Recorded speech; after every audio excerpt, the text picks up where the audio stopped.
Hello students.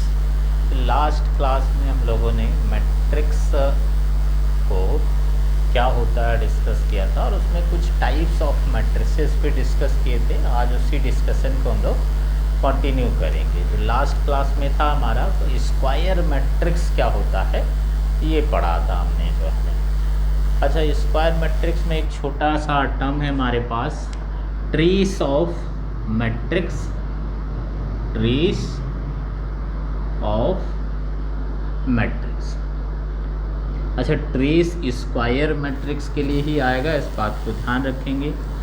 तो होता क्या है, the sum of diagonals elements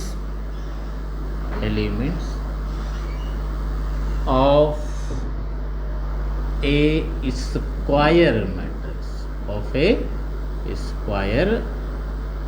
matrix is called trace. मतलब अगर हमारे पास मैट्रिक्स ए मान लो ये है A11 A12 A1n, A21 A22 A2n, and last AN1 AN2 and last क्या है ANN। अच्छा, तो डायगोनल एलिमेंट्स तो हम लोगों ने डिस्कस किया था कि डायगोनल एलिमेंट्स वो होते हैं जहाँ पर I और J दोनों क्या होता है, इक्वल होता है। तो इसका ट्रेस अगर लिखते हैं हम लोग, trace of A, then this will be A11 plus A22 plus A33 plus and so on A, ये हो जाएगा ट्रेस। अच्छा, इसको सिग्मा नोटेशन में ऐसे लिख सकता हूँ मैं, sigma I is running from 1 to n AI, मतलब A11 plus A22 plus A33 से लेके ANN तक जितने डायगोनल एलिमेंट्स हैं उसको सम कर देंगे हम लोग, तो क्या मिल जाएगा हमें, उस मैट्रिक्स का ट्रेस मिल जाएगा। फॉर एग्जांपल हमारे पास मान लो ये एक स्क्वायर मैट्रिक्स है हमारे पास, A मान लो है। A क्या है, 1 2 5 7 -2 0 3 7 और 11।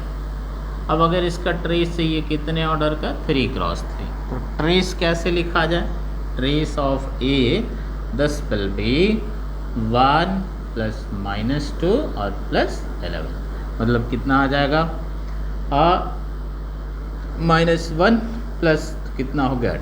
मतलब इस स्क्वायर मैट्रिक्स के लिए ट्रेस कितना हो गया, 10 हो गया। तो ट्रेस जब भी हमसे पूछा जाता है तो ट्रेस का मतलब है उस स्क्वायर मैट्रिक्स के डायगोनल एलिमेंट्स का सम लिख देना है। अब कुछ आगे थोड़ा सा टाइप्स ऑफ स्क्वायर मैट्रिसेस, मतलब हमने स्क्वायर मैट्रिक्स क्या होता है ये तो डिस्कस किया ही था, कि जहाँ पर number of row number of columns के इक्वल होंगे वो क्या होगा, स्क्वायर मैट्रिक्स होगा। अच्छा, उसमें अब जितने मैट्रिक्स लिखेंगे मतलब ये ऑलरेडी स्क्वायर तो होंगे ही होंगे। तो सबसे पहला क्या है हमारे पास इसमें, diagonal matrix.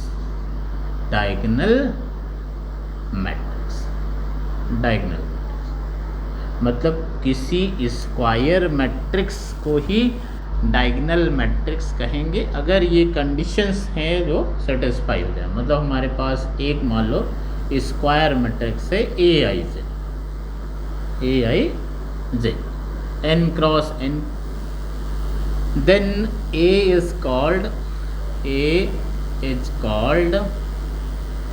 diagonal matrix if its all non-diagonal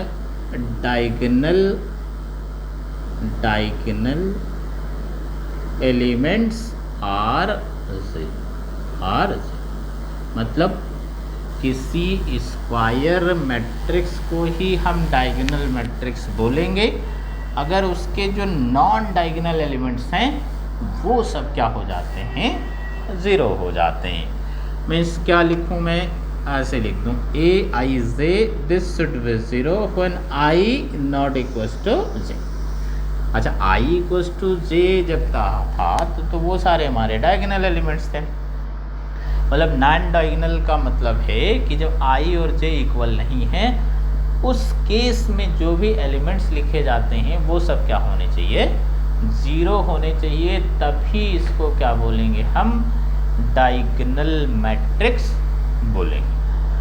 मतलब डायगोनल मैट्रिक्स होने के लिए इसके नॉन डायगोनल एलिमेंट सारे क्या होने चाहिए, ज़ीरो। अच्छा, नोट करने वाली बात क्या है यहाँ पर, नोट डायगोनल एलिमेंट्स जो हैं उन पे कोई रिस्ट्रिक्शन नहीं है। डायगोनल एलिमेंट्स में भी ज़ीरो और नॉन ज़ीरो, मतलब डायगोनल एलिमेंट्स ज़ीरो हो भी सकते हैं और नहीं भी हो सकते हैं। तो डायगोनल एलिमेंट्स पे तो कोई रिस्ट्रिक्शन नहीं है, लेकिन नॉन डायगोनल एलिमेंट्स पे रिस्ट्रिक्शन है कि जितने भी एलिमेंट्स होने चाहिए वो सब क्या होने चाहिए, ज़ीरो ही होने चाहिए। फॉर एग्जांपल मान लो हम ये बी मैट्रिक्स लिखते हैं 2x2 ऑर्डर का, तो डायगोनल एलिमेंट्स यहाँ पे 5 लिख दिया, यहाँ 4 लिख दिया। अब ये तो ज़ीरो होना चाहिए, ये भी ज़ीरो होना चाहिए, तभी ये क्या होगा, डायगोनल मैट्रिक्स हो सकता। सी लिख दिया हमने मान लो 3x3, यहाँ पे 1 हो गया, यहाँ 5 हो गया, यहाँ -3 हो गया, -3 की वजह 0 ही लिख लिया। चलो, तो डायगोनल एलिमेंट्स तो हमने कहा था कि हो भी सकता है ज़ीरो और नहीं भी हो सकता। ये क्या आ जाएगा, ज़ीरो, ये भी ज़ीरो, यहाँ ज़ीरो, यहाँ भी ज़ीरो, ये भी ज़ीरो, ये भी ज़ीरो। तो जो ऑफ डायगोनल एलिमेंट्स हैं वो सब क्या होने चाहिए, ज़ीरो होना चाहिए। तभी इस मैट्रिक्स को हम लोग डायगोनल मैट्रिक्स बोले जो है। अच्छा, नेक्स्ट जो है वो इसका भी स्पेशल केस है। क्या है हमारे पास, स्केलर मैट्रिक्स। स्केलर मैट्रिक्स क्या होगा, मतलब किसी डायगोनल मैट्रिक्स को ही स्केलर मैट्रिक्स बोलेंगे अगर उसमें जो डायगोनल एलिमेंट्स हैं वो सब सेम हो जाए। मतलब ए स्क्वायर मैट्रिक्स या कहें a diagonal matrix,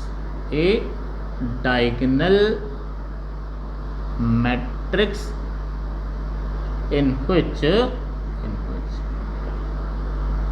all the diagonal elements are same। मतलब डायगोनल एलिमेंट्स जो हैं वो सब सेम होना चाहिए। मतलब कुछ ऐसे कहें, ए आई जे से this is lambda when i equals to, ये सारे के सारे लेमडा हो गए, and this is 0 for i not equals to. I जब जे के इक्वल नहीं है तो फिर 0, और जब आई जे के इक्वल है उस केस में सारे के सारे सेम ही होने चाहिए। फॉर एग्जांपल मान लो ये लिखते हैं हम लोग, और ए मैट्रिक्स लिखा 2x2 का, यहाँ 3, यहाँ भी 3, ये 0, ये 0, तो ये वाला सेम है, ये स्केलर मैट्रिक्स है।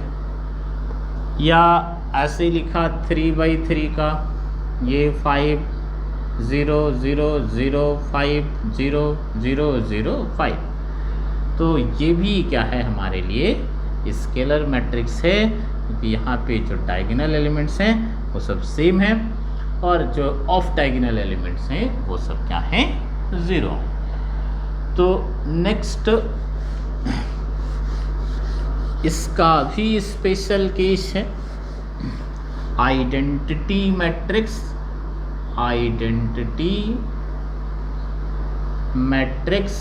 और यूनिट मैट्रिक्स। आइडेंटिटी मैट्रिक्स या मतलब ये तो उसका भी स्पेशल केस है। मतलब स्केलर जो हमने मैट्रिक्स लिखा था उसमें जो डायगोनल एलिमेंट्स हैं वो तो कुछ भी हो सकते थे। यहाँ पे रिस्ट्रिक्शन है कि डायगोनल एलिमेंट्स जो हैं वो 1 ही होना चाहिए। मतलब किसी डायगोनल मैट्रिक्स को a diagonal matrix is called identity matrix, identity matrix if all the diagonal elements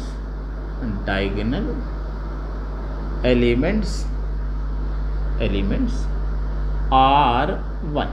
मतलब जितने भी डायगोनल एलिमेंट्स हैं वो सब क्या होने चाहिए, 1 होने चाहिए। तभी इसको क्या बोलेंगे हम लोग, आइडेंटिटी मैट्रिक्स बोलेंगे या यूनिट मैट्रिक्स बोलेंगे। मतलब अगर मैं 2×2 आइडेंटिटी मैट्रिक्स लिखूं तो उसको लिखने के लिए तो ऐसे लिखूंगा I2, मतलब 2 जो सबस्क्रिप्ट है ये क्या डिनोट कर रहा है, आइडेंटिटी मैट्रिक्स ऑफ ऑर्डर 2। तो कैसे लिखा जाना चाहिए, 1 0 0 1।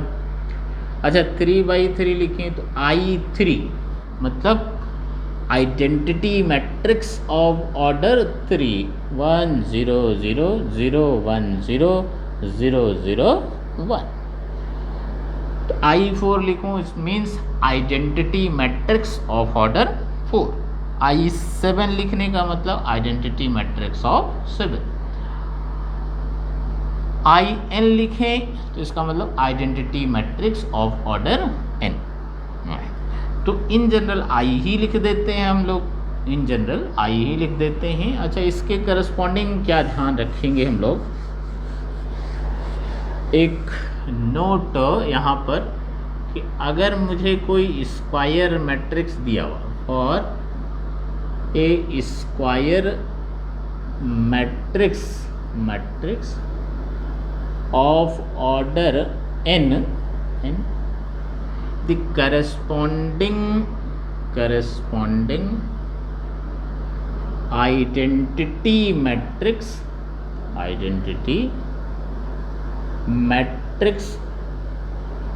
will also be of order n।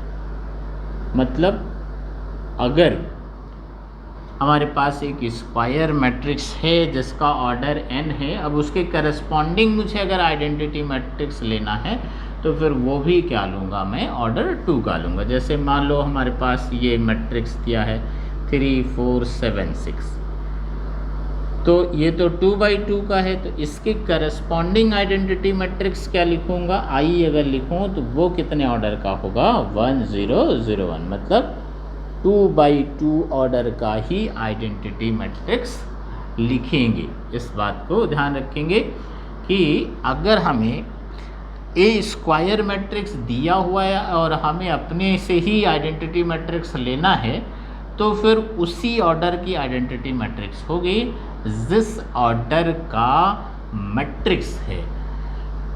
अच्छा नेक्स्ट हमारे पास क्या है, अपर ट्राइंगुलर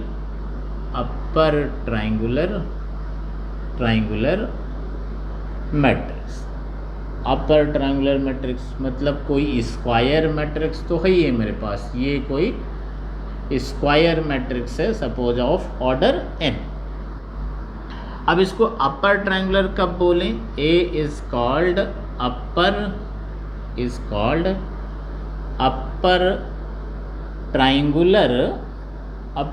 ट्राइंगुलर f। क्या कंडीशन होगी, a i j is 0 when i greater than, मतलब अगर आई जे से बड़ा हो गया तो फिर वो एलिमेंट्स क्या होने चाहिए, 0 होने चाहिए, तो इसको फिर अपर ट्राइंगुलर बोलेंगे। मतलब फॉर एग्जांपल अगर मैं 3×3 ऑर्डर का लिखना चाहूँ एक अपर ट्राइंगुलर मैट्रिक्स, तो जैसे पहला लिखूँ तो पहले वाला तो A11 होगा तो वो तो 0 नहीं होगा, मतलब 5 लिख दिया मान लो। फिर A12 इसमें तो I1 से कम है, J से कम है। A13 इसमें भी I मान लो 6 लिख दिया। फिर A21 आई जे से ज़्यादा है, इसका मतलब ये 0। A22 ये तो कुछ भी लिखें हैं। फिर A23 यहाँ पर भी आई जे से कम है, मान लो हमने फिर से 8 लिख दिया। फिर A31 0 होना चाहिए, A32 0 होना चाहिए, आई जे से बड़ा है। और A33 फिर से कुछ भी लिख दिया, 1 लिख दिया। तो यहाँ पर अगर नोटिस करें तो ये मेन डायगोनल था हमारा, यहाँ पर एक ट्रायंगल बना और एक यहाँ पर ट्रायंगल बना। तो जो ऊपर वाला डायगोनल के नीचे के एलिमेंट हैं वो सब क्या है, इसमें 0 है। मतलब अपर ट्रायंगुलर का मतलब है कि जो डायगोनल के नीचे वाले एलिमेंट्स हैं वो क्या होने चाहिए, 0 होने चाहिए। और ये ध्यान रखें, अगर बेसिक डेफिनेशन जब आई जे से बड़ा होगा तो उस केस में एलिमेंट्स क्या होगा, 0 होगा। तो उसको क्या बोलेंगे हम लोग, upper triangular. And next one is lower triangular. तो अब तो बिल्कुल सेम वैसा ही कुछ है कि ए हमारे पास स्क्वायर मैट्रिक्स है n by n ऑर्डर का। A will be lower triangular if aij this is 0 when I less than j। वहाँ पे क्या था, i जब j से बड़ा हो तो फिर क्या होना चाहिए, एलिमेंट 0 होना चाहिए। यहाँ पे i जब j से कम हो तो 0। तो यहाँ पे जो डायगोनल एलिमेंट्स है उसके ऊपर वाले 0 आ जाएंगे। जैसे मैं 2x2 मैट्रिक्स लिखना चाहूँ, मान लो B है जो कि अपर ट्रायंगुलर हो, तो यहाँ पे तो कुछ भी लिख दो, -3 लिख दिया, A1 बराबर है। फिर A12 यहाँ आई जे से कम है तो 0, ये वाला 0 नहीं होगा। A21 आई जे से बड़ा है तो मान लो हमने 4 लिख दिया। A22 यहाँ भी 0 होना ज़रूरी नहीं। डायगोनल के ऊपर वाले इसमें क्या हो जाएंगे, 0 हो जाएंगे। और उसमें डायगोनल के अब कोई मैट्रिक्स या तो वो अपर ट्रायंगुलर हो और या लोअर ट्रायंगुलर हो, तो उस मैट्रिक्स को फिर क्या बोलेंगे हम लोग, ट्रायंगुलर मैट्रिक्स बोलेंगे। तो ये तो कुछ बेसिक डेफिनेशंस थी जो कि स्क्वायर मैट्रिक्स के रेस्पेक्ट में थी। एक डेफिनेशन और अपने पास बचा है, ज़ीरो मैट्रिक्स और नल मैट्रिक्स। अच्छा, यहाँ पे मैट्रिक्स का स्क्वायर होना 0 ज़रूरी नहीं है। तो हमारे पास कोई भी रेक्टेंगुलर मैट्रिक्स है, Aij m by n ऑर्डर का है, इसमें Aij 0 है फॉर ऑल ij, मतलब सारे के सारे एलिमेंट्स की क्या हैं, 0 हैं। तो फिर क्या हो जाएगा, हाँ, इसको क्या बोलेंगे हम लोग, नल मैट्रिक्स बोलेंगे या ज़ीरो मैट्रिक्स बोलेंगे। जैसे ये हो गया हमारे पास 0 0 0 0 0 है ना, ये इसका ऑर्डर क्या हो गया 2 क्रॉस 3। या ये लिख दिया हमने 0 0 0 0 2/2। तो स्क्वायर हो भी सकता और नहीं भी हो सकता है। मतलब बस क्या कंडीशन है कि जितने भी एलिमेंट्स हैं वो सब क्या होने चाहिए, 0 होना चाहिए, तभी इसको क्या बोलेंगे हम लोग, नल मैट्रिक्स बोलेंगे या ज़ीरो मैट्रिक्स बोलेंगे।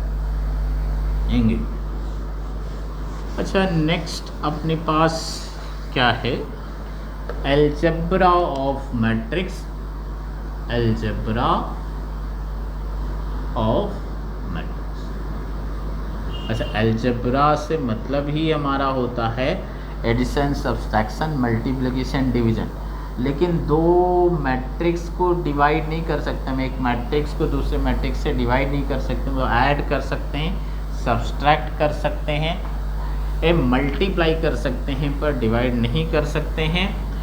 तो सबसे पहला तो क्या है इसमें, एडिशन कैसे किया जाए दो मैट्रिक्स का, ये सीखना। तो सपोज हमारे पास एक मैट्रिक्स A है, Aij, इसका ऑर्डर कितना है, m क्रॉस n। और दूसरा मैट्रिक्स है Bij, इसका भी ऑर्डर m क्रॉस n। मतलब पहली शर्त तो ये है कि दो मैट्रिक्स को ऐड तभी कर सकते हैं जब दोनों के ऑर्डर सेम हो, अदरवाइज ऐड नहीं कर सकते।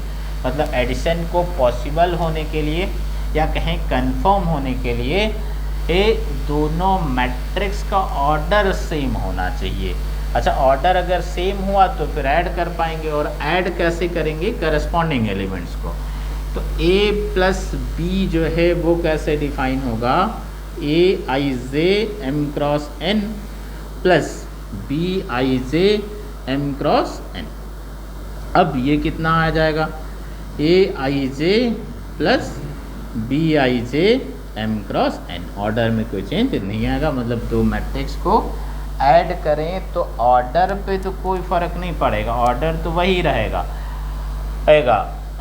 ऐड हम किसको करेंगे? करस्पॉन्डिंग एलिमेंट्स को करेंगे। जैसे मान लो हमारे पास ए मैट्रिक्स ये है 2 3 4 -7 1 और 6, और बी मैट्रिक्स इसका ऑर्डर क्या है? 2 क्रॉस 3।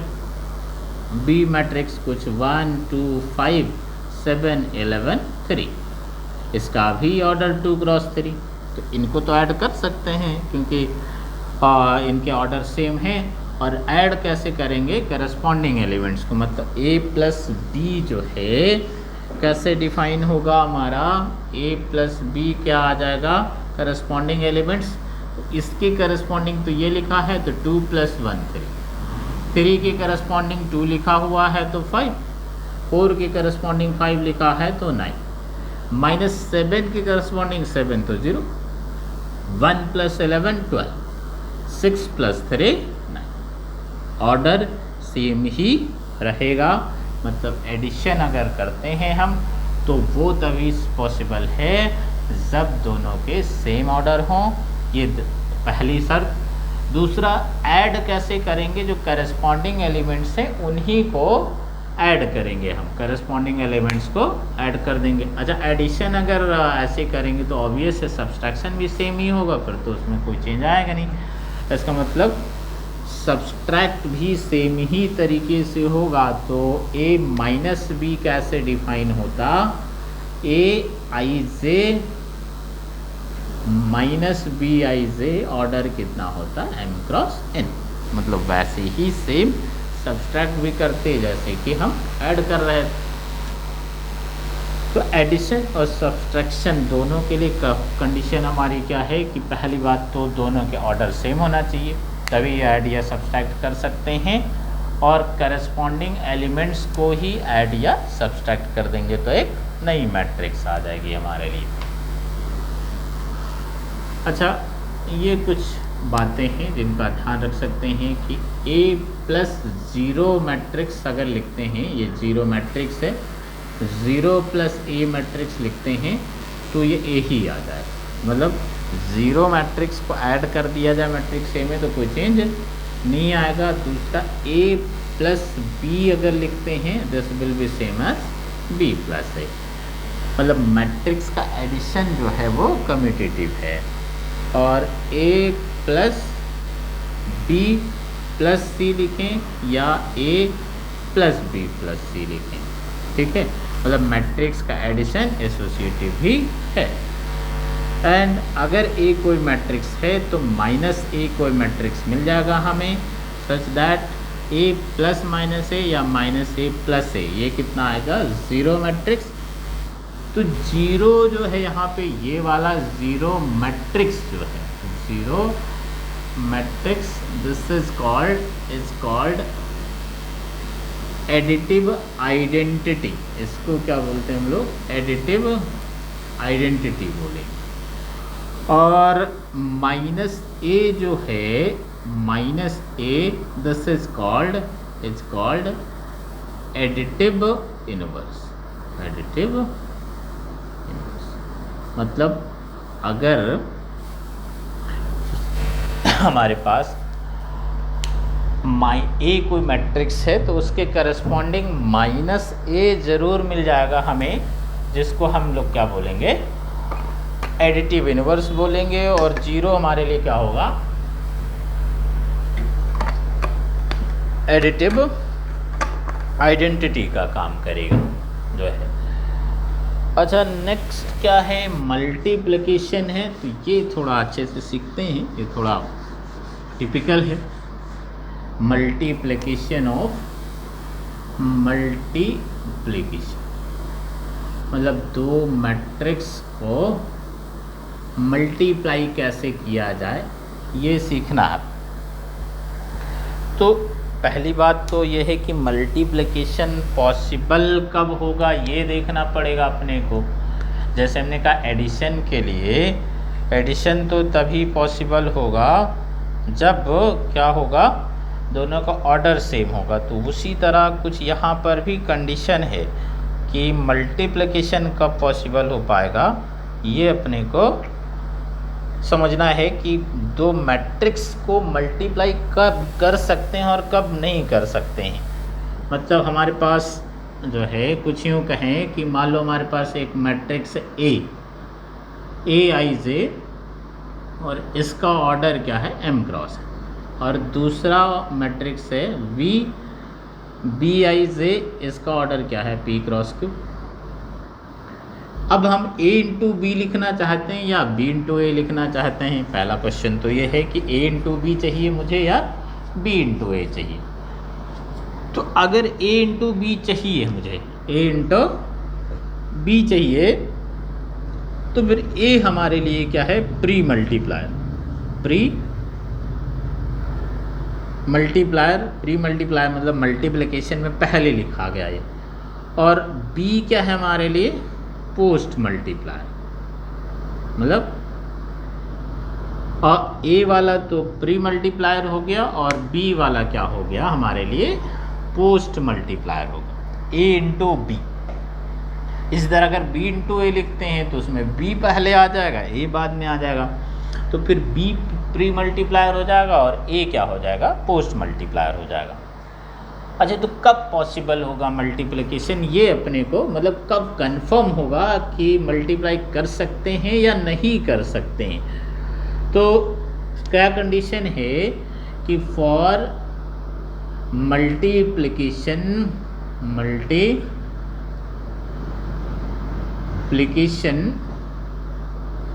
टू बी कन्फर्मेबल, मतलब कन्फर्मेबल का मतलब हम कंफर्म तो हो जाए कि मल्टीप्लाई हो पाएगा कि नहीं।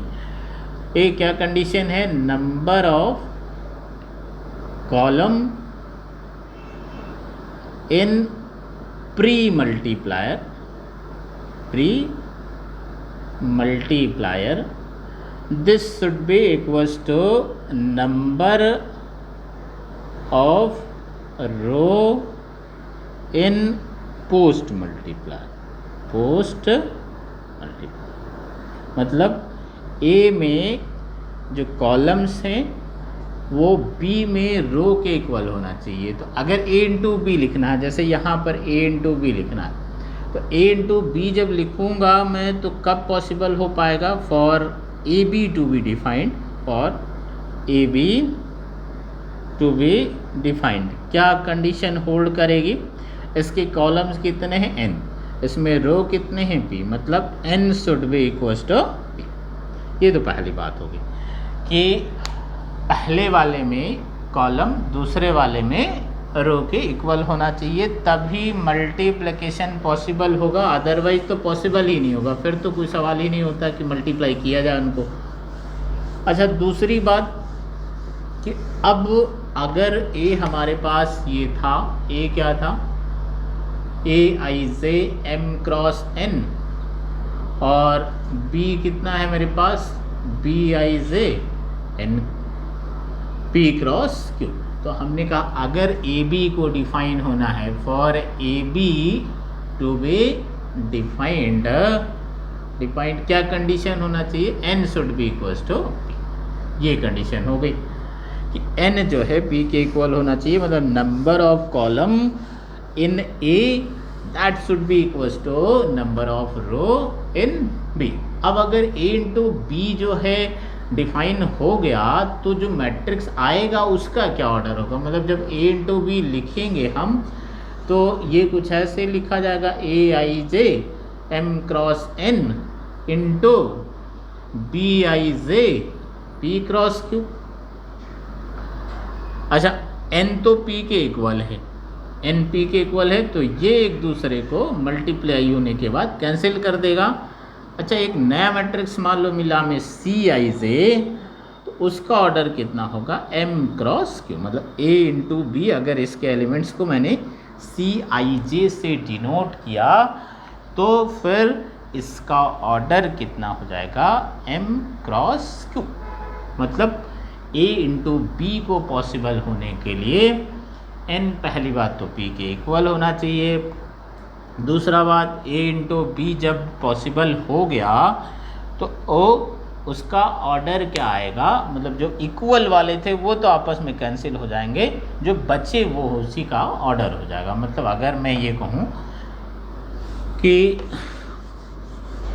a मेरे पास मैट्रिक्स है, सपोज Aij, इसका ऑर्डर है 3 क्रॉस 4, और B मेरे पास मैट्रिक्स है Bij, इसका ऑर्डर है मान लो 4 क्रॉस 5। अब मैं पूछूं क्या ए बी डिफाइंड होगा? Is A into B is defined. तो क्या चेक कर किया जाए कि ए में कॉलम्स बी के रो के इक्वल हैं कि नहीं। तो दिखाई दे रहा है ए में तो 4 कॉलम हैं और बी में भी 4 रो हैं, इसका मतलब ए इंटू बी तो डिफाइन है। तो लिखा since number of column in a this is same as number of row in b, sorry in b. It means ये हुआ a into B is defined, a into B is defined. तो a into B तो define हो जाए। अच्छा, अगर पूछे B ए define होगा कि नहीं, is B into A is defined, फिर देखते हैं वही बात। अब बी इंटू तो पहला प्री मल्टीप्लायर क्या हुआ हमारे लिए, वी हुआ। पोस्ट मल्टीप्लायर क्या हुआ, ए हुआ। इसका मतलब अब मुझे बी में कॉलम्स ए के रो के इक्वल देखना पड़ेगा। तो इसमें तो 5 कॉलम्स है, उसमें रो कितने हैं 3, तो 5 तो 3 के इक्वल कभी होगा नहीं। इसका मतलब ये हुआ कि since number of column in A, sorry B, this is not same as number of row in A.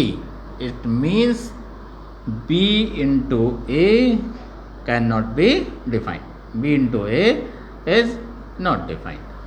इसका मतलब B into A तो डिफाइन नहीं होगा। A into B पॉसिबल है लेकिन B into A पॉसिबल नहीं है। अच्छा, और देखते हैं एक दो। B को चेंज कर लेता हूँ मैं। B हमारे लिए क्या हो गया यहाँ पे, अब मान लो ये हो गया, B हो गया Bij 4 क्रॉस 3। तो अब अगर पूछूं A इंटू बी डिफाइन होगा कि नहीं, is a B defined, defined. तो फिर से वही बात चेक करना पड़ेगा, B में जो रो है वो A में कॉलम्स के इक्वल है कि नहीं। तो दिखाई दे रहा है इसमें तो 4 कॉलम्स हैं और इसमें 4 रो हैं, इसका मतलब दोनों इक्वल है। तो A इंटू बी तो डिफाइन है, A B is defined, A B define तो हो जाए। अच्छा, बी ए डिफाइन होगा कि नहीं, is B into A is defined और नॉट। तो फिर से चेक करते हैं हम लोग। अब बी में कॉलम्स कितने हैं 3 और ए में रो कितने 3, तो ये भी डिफाइन हो गया। इसका मतलब B into A is also defined, also defined. अच्छा, ए इंटू बी जो है अगर लिखा हमने ए इंटू बी, मान लो ये मैट्रिक्स सी के इक्वल आए और इसके एलिमेंट्स क्या आए Cij, तो ए इंटू बी का ऑर्डर क्या होगा, ये 4 4 तो एक दूसरे को कैंसिल कर देंगे, इसका ऑर्डर कितना आ गया 3/3। अच्छा, बी इंटू ए, ये वाला मान लो डी मैट्रिक्स आया, इसके एलिमेंट्स कुछ आए Dij। अब इसका ऑर्डर कितना होगा, तो यहाँ पे तो 3 3 एक दूसरे को कैंसिल कर देंगे तो 4 क्रॉस 4 आ जाएगा। मतलब अब की बार ए बी भी डिफाइन है और बी ए भी डिफाइन है। स्टिल अच्छा, यहाँ से देख पा रहे हैं कि ए इंटू बी जो है वो तो 3/3 ऑर्डर का है, जबकि बी इंटू ए क्या है 4/4 ऑर्डर का है। मतलब ये हुआ कि अगर ए बी डिफाइन है और बी ए डिफाइन है तब भी ये बात तो नेसेसरी नहीं है कि ए बी बी ए के इक्वल आएगा। तो इसको नोट करके लिख सकते हैं हम, in general in general a b not equals to b a, a b in general b a के इक्वल नहीं आएगा। जनरली ऐसा नहीं होगा, मतलब ऐसी कोई पॉसिबिलिटी हो भी सकती है, जब हो इन जनरल लिखा हुआ है in general a b not equals to b a, मतलब ऐसी हो सकता है कोई पॉसिबिलिटी हो जहाँ पे ए बी ए के इक्वल हो। तो ये तो रही बात कि a into B B into A define कैसे होगा या नहीं होगा, ये कैसे चेक किया जाए। अब सवाल है कि मल्टीप्लाई कैसे किया जाए। तो एक मान लो हमारे पास ये मैट्रिक्स है 2 3 4 1 2 7, इसका ऑर्डर 2 क्रॉस 3, और बी मैट्रिक्स मान लो मेरे पास है -1 -2 7 0 5 और 4 और चलेगा। इसका भी ऑर्डर कितना हो गया 2 क्रॉस 3 हो गया, नहीं आएगा जी। 1 1 2 कर लिया तो 1 1 1 3 क्रॉस 3। अच्छा, अब अगर पूछूं a इंटू बी डिफाइन हो पाएगा, तो a इंटू बी के लिए इसके कॉलम 3 इसमें रो 3, इसका मतलब a इंटू बी तो डिफाइन हो जाएगा, और जो नया वाला आएगा उसका ऑर्डर कितना आएगा 2 क्रॉस 3 आएगा। अच्छा, b इंटू ए डिफाइन हो पाएगा, तो इसमें कॉलम 3 रो 2, इसका मतलब बी ए डिफाइन नहीं है, ए बी डिफाइंड है, A B is defined but B as not defined, मतलब ए बी तो डिफाइन है लेकिन बी ए डिफाइंड नहीं होगा। फिर ठीक है। अच्छा, अब a इंटू बी अगर मैं लिखूं तो कैसे लिखा जाए, ए इधर लिखते हैं थोड़ा स्पेस, a इंटू बी यहीं पे लिख देता हूँ, a इंटू बी, ए तो लिखा ही हुआ मेरे पास, बी और लिख दिया मैंने, -1 -2 7 0 5 4 1 1 1। अच्छा, इसका ऑर्डर 3 क्रॉस 3, तो हमने कहा जो इक्वल है ये तो एक दूसरे को कैंसिल कर देंगे, तो नया वाला जो आएगा उसका ऑर्डर कितना होगा 2 क्रॉस 3 होगा। तो पहले तो ऑर्डर ही लिख लेते हैं, कितना ऑर्डर आएगा 2 क्रॉस 3। अच्छा, इस थोड़ी देर समझने के लिए ऐसे समझ सॉरी कि इसका एलिमेंट 2 क्रॉस 3, तो एक तो C11 आएगा, C12 C13, फिर C21 C22 और C23, इतने एलिमेंट्स आएंगे। अब ये लिखे कैसे जान, सवाल ये, मतलब C11 कैसे आया, तो C11 कैसे ऑब्टेंड होगा, हमें पहला वाला जो मैट्रिक्स है उसका फर्स्ट रो और दूसरा वाला जो मैट्रिक्स है उसका फर्स्ट कॉलम लिया और उनके करस्पॉन्डिंग एलिमेंट्स को मल्टीप्लाई किया और ऐड किया, मतलब C11 कैसे आएगा, इसका फर्स्ट रो और इसका फर्स्ट कॉलम और करस्पॉन्डिंग एलिमेंट, तो 2 इंटू -2 1 -2, अच्छा फिर प्लस किया, प्लस 3 इंटू 0 तो 0, प्लस 4 इंटू 1 तो कितना आ गया 4, यानी कितना आ गया ये 2 आ। फिर C12 मतलब इसका तो फर्स्ट रो, इसका सेकेंड कॉलम और करस्पॉन्डिंग एलिमेंट्स को मल्टीप्लाई किया, मतलब 2 इंटू -2 -4, 3 इंटू 5 15, प्लस 4 इंटू 1 4, तो कितना आ गया 9, 4 4 कैंसिल, तो कितना आ गया 15। फिर C13 मतलब first row third column corresponding elements को मल्टीप्लाई किया, तो 2 into 7 14, plus 3 into 4 12, plus 4 into 1 4, तो ये हो गया 16 प्लस 40 30 होगा। फिर C21, अच्छा C21 का मतलब इसका सेकेंड रो इसका फर्स्ट कॉलम, तो 1 into -1 plus 2 into 0 0 plus 7 into 1 7, तो कितना आ गया ये 6 आ गया।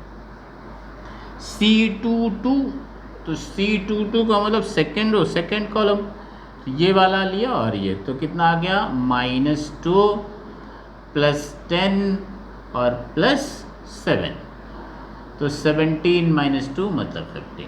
फिर C23 मतलब सेकेंड रो थर्ड कॉलम, तो 1 × 7 7 + 2 × 4 8 + 7 × 1 7, तो कितना होगा 14 22। तो इस तरह हमारे पास A × B इसके एलिमेंट्स आ गए।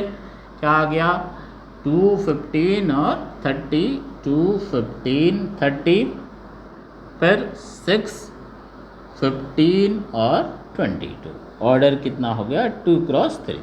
इस तरह ईजिली लिख सकते हैं हम लोग कि अगर हम मैट्रिक्स लिखें तो एलिमेंट्स कैसे मिलेंगे, ये सबसे आसान तरीका है। सब इसको एक दो बार रिवाइज करके खुद से मल्टीप्लाई एक और कर लेंगे हम।